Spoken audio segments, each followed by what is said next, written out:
নতুন টপিক অর্থ কমিশন।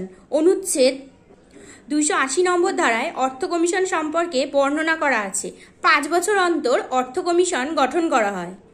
অর্থ কমিশনের সভাপতি ও অন্যান্য 4 সদস্যকে প্রেসিডেন্ট অর্থাৎ রাষ্ট্রপতি নিয়োগ করেন। আর ভারতের প্রথম অর্থ কমিশনের সভাপতি ছিলেন কেসি ন্যাগি।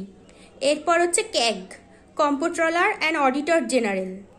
অনুচ্ছেদ 148 নম্বর ধারায় CAG and comptroller and auditor general নিয়ে আলোচনা করা আছে।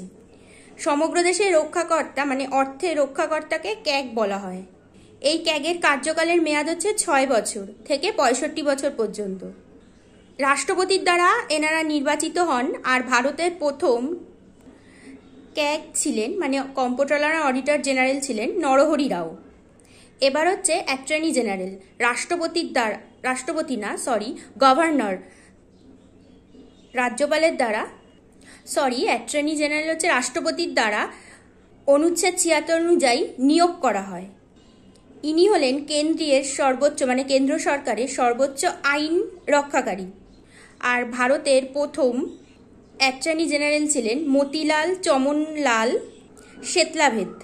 এবার হচ্ছে অ্যাডভোকেট জেনারেল।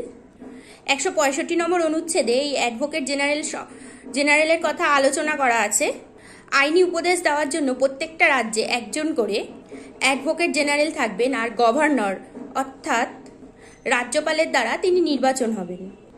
এই ছিল অর্থ কমিশন, ক্যাগ, অ্যাটর্নি জেনারেল আর অ্যাডভোকেট জেনারেল নিয়ে সংক্ষিপ্ত আলোচনা। ভিডিওটা যদি তোমাদের ভালো লেগে থাকে অবশ্যই লাইক, কমেন্ট অ্যান্ড সাবস্ক্রাইব করতে ভুলো না।